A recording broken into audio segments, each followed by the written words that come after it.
Escuche bien. La clave para este tiempo es la presencia de Dios en nuestras vidas. Dile al que tiene a tu lado, la clave es la presencia de Dios en nuestras vidas. Escuche bien, la clave no es lo elocuente que tú y yo podamos ser. La clave no es la sabiduría que tú y yo podamos tener humanamente. La clave no es nuestra situación financiera o laboral o empresarial. La clave es la presencia de Dios en nuestras vidas.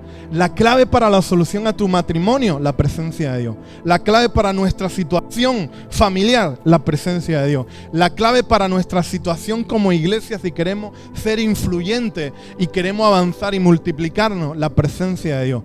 La clave para el temor es la presencia de Dios. La clave para una depresión es la presencia de Dios. La clave para cualquier situación que no podemos controlar y aún los médicos no tienen diagnóstico, la presencia de Dios.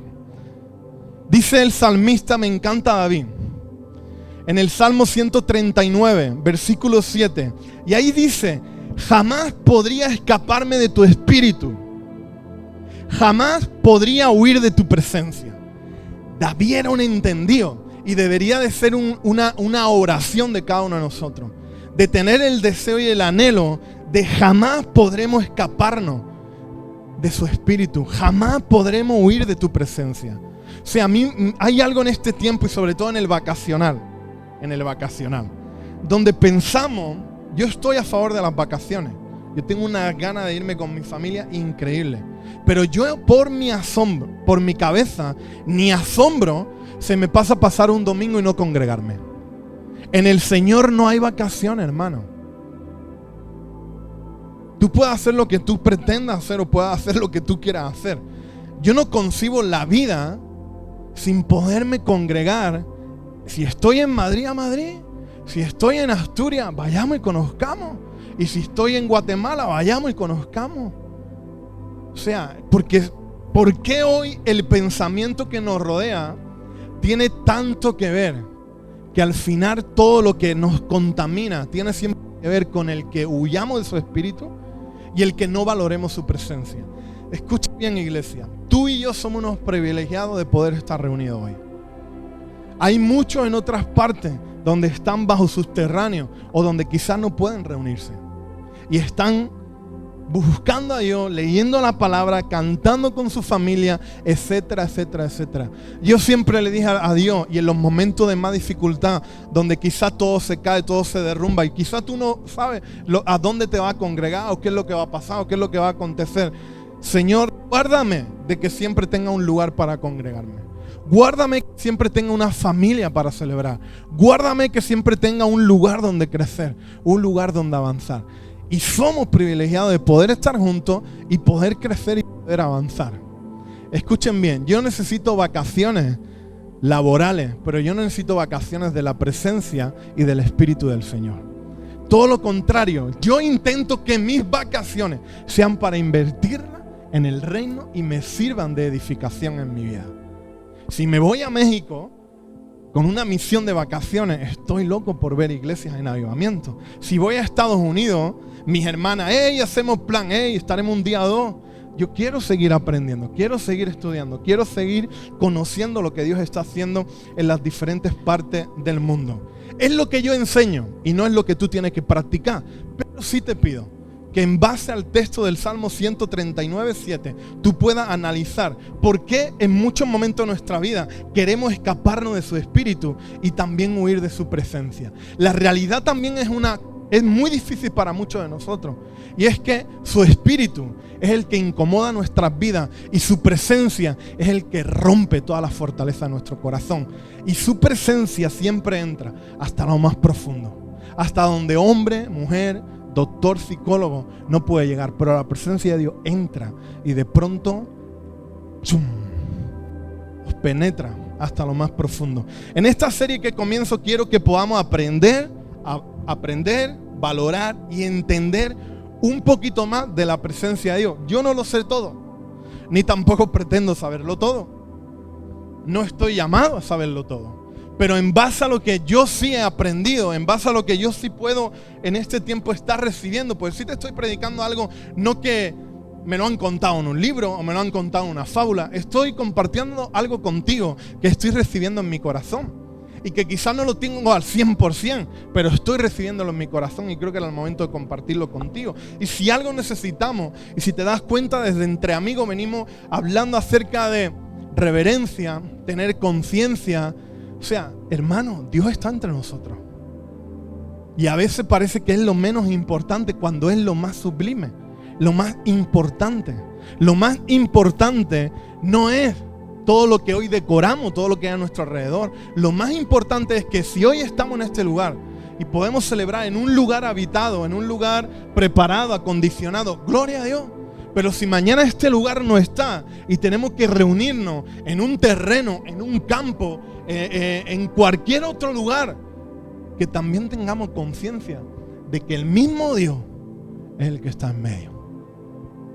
Yo en mi viaje a México siempre lo digo, guardo muchas cosas buenas. Es mi único viaje que dice eclesial, ¿no?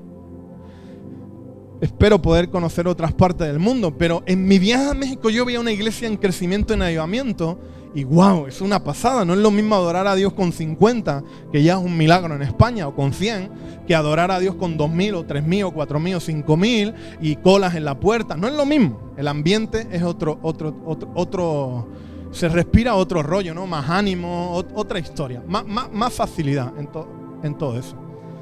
Pero yo el mismo Dios, el mismo Espíritu, lo mismo que puedo sentir hoy aquí, fue lo mismo que sentí ahí. Esa fue mi experiencia. Otros dicen, wow, yo llegué y me caí para atrás. Yo no me caí para atrás. Yo dije, Señor, tú eres el mismo.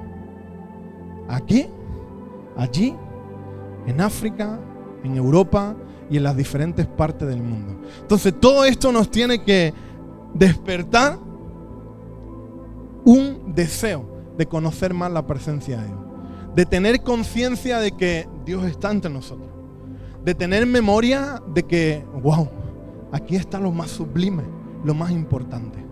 Y lo más importante es que Dios está entre nosotros. Un pueblo, una ciudad, al recibir un presidente o a un rey, se prepara. ¿Es cierto o no es cierto? Y las calles que no se limpiaban, se limpian. Y las calles que no estaban decoradas, se decoran. Y las calles que no estaban asfaltadas, se asfaltan. Porque va a pasar el rey o el presidente. Y el pueblo tiene conciencia de ello. Tú y yo estamos en una etapa donde tenemos que aprender a tener conciencia de que lo más sublime, en el momento uno, donde tú y yo entramos por las puertas, Dios está en este lugar.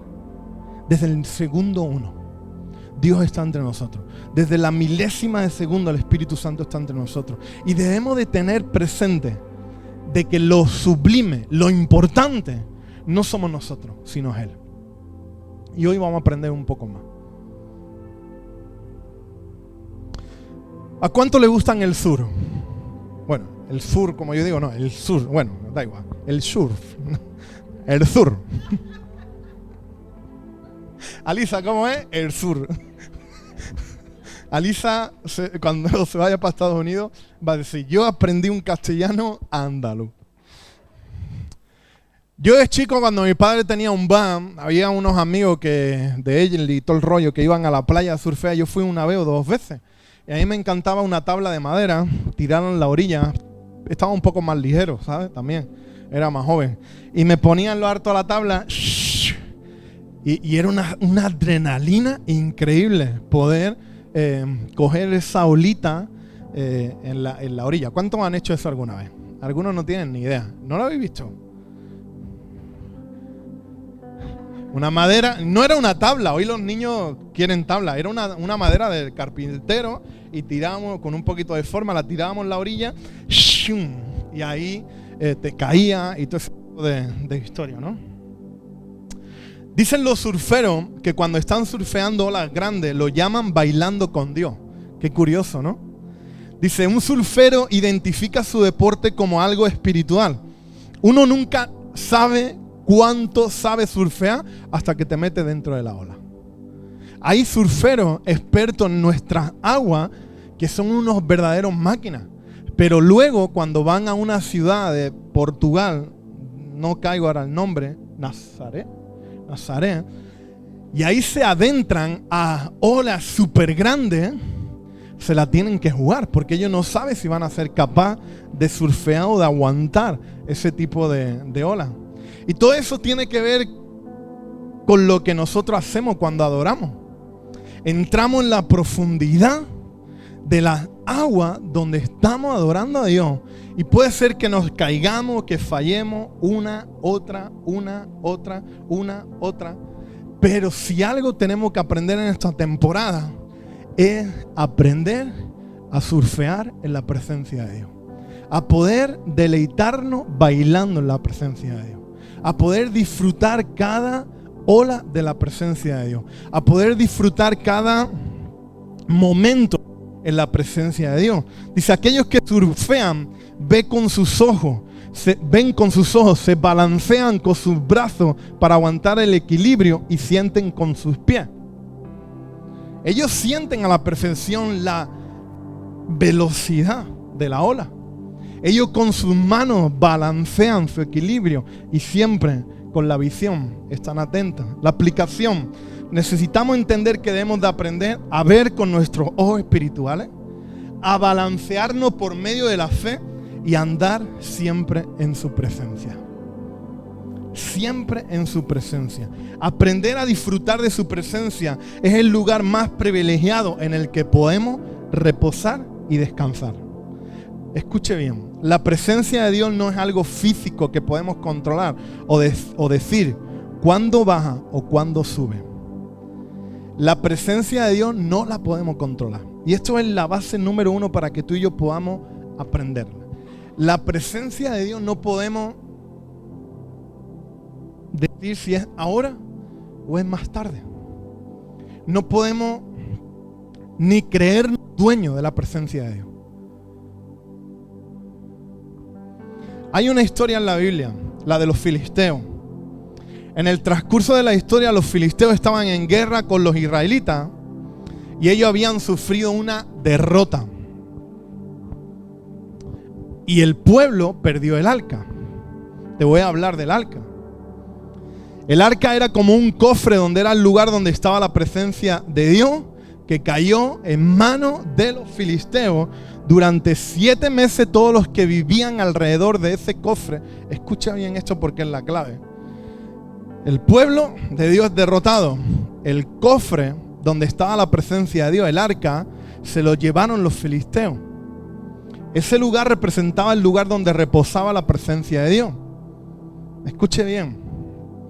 Durante 7 meses, los filisteos se comenzaron a asustar porque personas comenzaban a enfermar con tumores y comenzaban a fallecer. Y por eso hay una decisión en el pueblo filisteo en decir, nos tenemos que quitar de en medio el arca.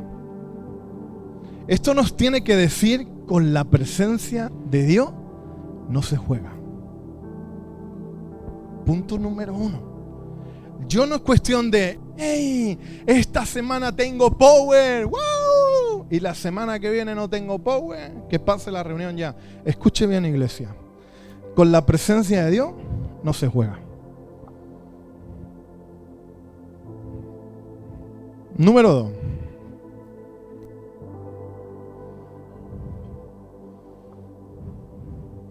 El arca cayó 40 años. Por 40 años en la tierra de Israel, la casa de David, nada. Y cuando David fue nombrado rey y él conocía la importancia del arca, él decide en 2 de Samuel capítulo 6 del 1 al 2. Acompáñame, ahí vemos la decisión de David. Ya David es nombrado rey. Los filisteos se habían deshecho del arca. Lo montaron en un carro y las vacas o los bueyes tiraban de él hasta que de pronto cayó de nuevo en la tierra. Bien, 2 de Samuel capítulo 6, el 1 al 12, David ya como rey dice, entonces David volvió a reunir a las tropas más selectas de Israel, un total de 30,000. Dice, y las llevó a Baalat de Judá para traer de regreso, ¿qué pone en tu Biblia?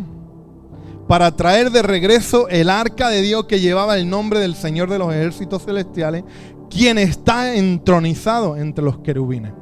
El objetivo de David era traer el arca de Dios de regreso. ¿Estáis conmigo? David conocía la importancia de traer la presencia de Dios. Hoy no tiene nada que ver, hoy tú y yo tenemos acceso, creo que eso es suficiente y creo que lo sabemos. No hace falta tener un arca para poder recibir la presencia de Dios, poder disfrutar de la presencia de Dios. En aquel contexto, en el Antiguo Testamento, el arca era el lugar donde la presencia de Dios reposaba. En base a eso, David decide ir a por el arca y traerlo de regreso. En 2 de Samuel capítulo 6, del 6 al 8 dice: cuando llegaron al campo de trillar de Nacón, si tienes Biblia sería ideal. 2 de Samuel capítulo 6, del 6 al 8 dice: cuando llegaron al campo de trillar de Nacón, los bueyes tropezaron. Y Usa extendió la mano para sujetar el arca de Dios. Entonces se encendió el enojo del Señor contra Usa y Dios lo hirió de muerte debido a lo que hizo. Así que fue como Usa murió, allí mismo junto al arca de Dios. Entonces David se enojó por la ira del Señor, se había desatado contra Usa y llamó a ese lugar Fares Usa, que significa desatarse contra Usa, nombre que conserva hasta el día de hoy. Vamos a entrar en acción. Los filisteos se llevaron el arca, empezó a provocar enfermedad en aquel lugar. Los filisteos se deshacen del arca y David es nombrado como rey, y lo primero que hace es: tenemos que recuperar el arca. Ahora, David comete el mismo error que cometieron los filisteos. El arca tenía unas instrucciones. En el libro de Números vemos las instrucciones con las cuales fueron construidas el arca y las indicaciones que Dios había dado para llevar el arca. Los filisteos rápidamente pensaron y dijeron: hey, lo montamos en un carro y nos deshacemos de él. David, cuando pudo recuperar el cofre, cuando pudo recuperar el arca, David automáticamente dijo: si lo montamos en un carro, vamos a traerlo más rápidamente. Faltó ir a la identificación y a las indicaciones que Dios había dado. Y por eso cuando iba en el carro y pierde el equilibrio el arca, y Usa va a poner la mano para que el arca no caiga en el suelo, le cuesta la vida. ¿Esto qué nos tiene que decir, iglesia? 2. La presencia de Dios no se juega. Con la presencia de Dios no podemos jugar.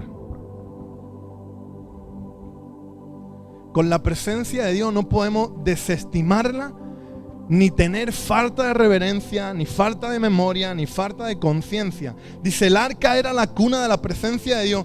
Cada vez que se movía tenía unas instrucciones específicas. ¿La intención fue buena la de Usa? Sí. ¿Se va a caer el arca? Para que no se cayera. ¿Eran buenas las intenciones o no eran buenas las intenciones? Hola. Eran buenas, ¿no? Y sin embargo le costó la vida, la muerte. Esto nos tiene que decir algo. Quizás tus intenciones y mis intenciones pueden ser buenas, pero no son las necesarias, o no son las que se ajustan a lo que Dios está diciendo en esta temporada. Por eso es importante. La presencia de Dios nos puede costar la vida. La presencia de Dios nos puede transformar, nos puede bendecir, nos puede restaurar, puede cambiar un matrimonio, puede cambiar una enfermedad, puede cambiar una ciudad, puede cambiar una nación, puede cambiar una comunidad europea. La presencia de Dios puede ser una locura, pero siempre sujeta a la perfecta voluntad del Padre. Y esto es necesario que hablemos, porque muchas veces tus intenciones y mis intenciones pueden ser buenas, pero no significa que sean las correctas. Hoy vivimos en un contexto donde cuando hay alguien, hoy en día ser pastor es difícil, ¿eh? Antiguamente sería muy difícil también, pero hoy es terrible. Hermano, ten cuidado con trabajar el domingo. Oye, que yo tengo que comer. Pues está comiendo. Hey, ten cuidado, no dejes de congregarte. Hey, pero Dios está conmigo. Hermano, con la presencia de Dios no se juega. Y nosotros tenemos un privilegio de poder estar juntos y celebrar y adorar. Y hay requisitos que ha sido escrito. Uno de ellos, no dejéis de congregaros. 2, si Él mantiene a las aves, ¿cómo no va a cuidar de nosotros? No venderme y no contarme ninguna historia. Presencia de Dios es lo que tú y yo necesitamos para avanzar y para florecer. ¿Cuál fue el error? Números 4:15 dice: el campamento estará listo para trasladarse cuando Aarón y sus hijos hayan terminado de cubrir el santuario y todos los objetos sagrados. Entonces los coatitas vendrán y transportarán todo esto al siguiente destino. Pero no deberán de tocar los objetos sagrados, pues morirán. Dice, así que estos son los artículos del tabernáculo que los coatitas deben transportar. Dios había dado una orden de cómo transportar el arca. Y eran 4 varas por las cuales era cargado el arca de la presencia de Dios. A hombro. ¿Sabes? No había... Y elocuentemente podía ser una buena alternativa a un carro. Humanamente podía ser una buena solución ponerle rueda para que fuera más rápido, pero no era lo que Dios había dicho. Entonces tú y yo como iglesia, si queremos entrar en una temporada como va a ser septiembre, donde todos los que están de vacaciones se ponen las pilas, empiezan la iglesia, no vea cómo sube el pogo en septiembre. Nosotros nos vamos de vacaciones y todo lo demás sube. Madre mía. Si tú y yo entendemos este asunto, esto va a traer salud a nuestra vida espiritual. Y no vamos a ser tan... Vamos a aprender a que nosotros no podemos manejar la presencia de Dios, pero sí podemos transportarla. Sí podemos ser unos portadores de la presencia. Yo no tengo la autoridad para manejar la presencia de Dios. Yo no tengo la autoridad para decir ahora o para decir después. Solo Él. Yo soy un privilegiado de cargar, de portar la presencia de Dios. Dice, cuando los levitas llevaban el arca sobre sus hombros, ellos hacían lo mismo que nosotros hoy en la adoración. La adoración, en aquel lugar la adoración era poder llevar el arca al lugar. Hoy, cuando estamos adorando a Dios, es como si estuviéramos cargando, portando el arca. No como un paso. No como un paso. La adoración es hacer un peregrinaje que comenzamos aquí y llegamos hasta allá, camino de Sion, con el deseo de encontrarnos con Dios. Por eso es importante que tú aprendas que la adoración no solo son cánticos. Está bien y nos ayudan. Por eso yo me río mucho cuando dicen los líderes de alabanza dirigen. ¿Los líderes de alabanza dirigen canciones? Miriam, cuando está arriba cantando, está dirigiéndonos hacia un lugar a encontrarnos con Dios. Por eso es importante que aprendamos que cuando la presencia de Dios está, no me puedo perder ni 30 segundos, porque en un momento a otro cambia. Puede haber un cambio, puede haber una transformación. Dice, la adoración tiene un sentido de transcurso y por la gracia de Dios un sentido de destino. Estamos llegando a algún lugar en Dios. Un lugar donde Dios me quiere llevar a mí, un lugar donde Dios quiere llevar a ella, un lugar donde Dios te quiere llevar a ti, según Él crea. ¿Por qué David colocó el arca sobre un carro? La respuesta sería porque los filisteos lo hicieron. Muchos de nosotros diríamos, pero yo hice lo mismo que hicieron ellos. Dice, la forma que pensó David podía ser más rápida, pero no la correcta. Y escucha la frase. Cuando la carne toca la gloria, es una combinación letal. La gloria de Dios viene y tú y yo debemos de quitar la mano. Cuando la gloria de Dios viene y es derramada sobre un lugar, tú y yo debemos de aprender a... Es la gloria de Dios. está cayendo. Es la presencia de Dios la que se está derramando. Es la presencia de Dios la que está tocando la vida. Es la presencia de Dios la que puede producir un cambio. Es la presencia de Dios la que puede producir una sanidad. Es la presencia de Dios la que puede traer una renovación por completo. La presencia de Dios es la que puede manifestarse. ¿Qué representa el carro de los filisteos? Modelos humanos que podemos diseñar nosotros para canalizar la presencia de Dios. Aquella forma con la que quizá nos sentimos seguros o más cómodos, un modelo que utilizamos una y otra vez. Nosotros tenemos una estructura como iglesia y es necesaria tener una estructura como iglesia. ¿Qué pasaría si un domingo, en vez de comenzar alabando, comenzáramos adorando? ¿Sabe lo que pasaría? Que como nos sacan de nuestro modelo, nos volvemos locos porque no hemos entendido.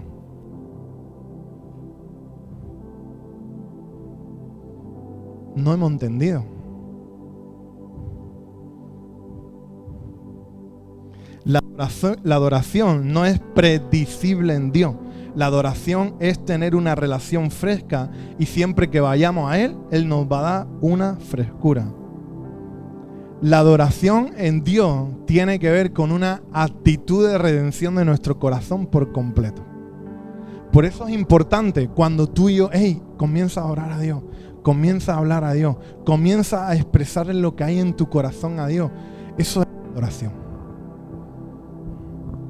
Eso es adoración. Cuando tu corazón comienza a entonar cánticos sin necesariamente tener una letra de fondo o un acorde de fondo. Cuando tú estás abriendo tu corazón, por eso hay que aprender a adorar a Dios. Y hay momentos para pedir y hay momentos para adorar. Hay momentos donde podemos decir, ora por tu milagro, y tú ora por tu milagro. Y hay momentos donde, adora a Dios, adora al Padre, adora al Espíritu Santo, adórelo. Y no baje la intensidad, y no baje la intensidad, y no baje la intensidad. Y tú puedas seguir mirando con tus ojos a todo lo que Él tiene para cada uno de nosotros. Tú puedas mantener tu equilibrio llegando al objetivo principal y tú puedas pisar y deleitarte en la gloria y en la presencia de Dios. Para cerrar en esta mañana, la definición de gloria es pesadez en la Biblia. Cuando la gloria entra en un lugar, entra un gran peso. Cuando la porta en tus hombros, sabe lo que lleva. Cuando va en un carro, mira y dice, pero no sabe lo que hay. Dice, cuando lo llevas sobre tus hombros, puedes identificar cuando Jesús entró por la puerta. Por eso, escuche bien, por eso si hoy algo necesita la iglesia del Señor es discernimiento. A veces confundimos la seducción, lo carnal, con lo espiritual. El cambio en las vidas no la produce cuán bien Miriam cante o cuán alto ella cante. El cambio en las vidas no lo produce cuánto yo levante mi voz orando o cuánto no la levante orando. El cambio en las vidas lo produce Dios por medio de su presencia. Pero tiene que ser Dios. Él tiene que ser. Y Él tiene que obrar en nuestras vidas. Y Él tiene que traer un cambio en nuestro corazón. Sal de aquella forma. ¿Puede quitar esta imagen? Yo sé que estoy guapo ahí, pero me tiene negro. ¿Vale? Eso. El cambio en nuestras vidas la produce Él. La madurez en nuestra vida lo produce Él. La transformación en nuestro matrimonio lo produce Él.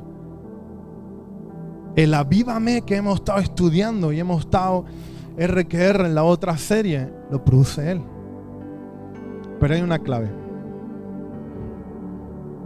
Portemos la presencia de Dios. Dije portemos, no transportémosla. Portemos. Que en tus hombros pueda estar la presencia de Dios. Y que podamos entender que a veces es pesada, A veces el hombro duele. A veces hasta las cervicales se pueden resentir. Pero merece la pena ser un portavoz de la presencia de Dios. Tener entendimiento de que lo más sublime que tú y yo podemos disfrutar en esta vida y podemos llevarnos a la siguiente generación es la presencia de Dios. Tener memoria y que no necesitemos un cantiquito, que tú puedas encerrarte en tu cuarto y decir: Señor, te amo tanto porque realmente eres tú. Perdóname por a veces no adorarte como tú te mereces. Y comenzar ahí a decirle: Espíritu Santo, gracias por haberme acompañado en este día. Gracias por traer memoria de lo que tú hiciste en la cruz del Calvario. Gracias por haberme dado esa valentía para poderle compartir el Evangelio a mis amigos. Gracias por el sustento que no proviene de mi trabajo, proviene de ti. Proviene de la capacidad que tú me has dado para enfrentar el día de hoy. Gracias porque tú guardas mi familia. Espíritu Santo, yo te amo, yo te alabo. Yo ensalto tu nombre. Mi deseo es agradarte, vivir conforme a tu voluntad. Espíritu Santo, ayúdame a no espantarte de mi vida, a no espantar tu presencia en mi vida. Ayúdame a ser un levita de los que portan tu presencia. Ayúdame a no quejarme nunca cuando estoy portando tu presencia. Ayúdame a entender que a ti no te gusta lo fácil, sino que te apasiona cuando nos ves esforzándonos en el camino para alcanzar tu gloria, tu presencia en nuestras vidas. Espíritu Santo, te amamos. Enséñame un poquito más de ti. Pon el hambre necesario para yo ir a la palabra y poder tomar un tiempo de lectura de la palabra. Gracias por este día. En el nombre de Jesús.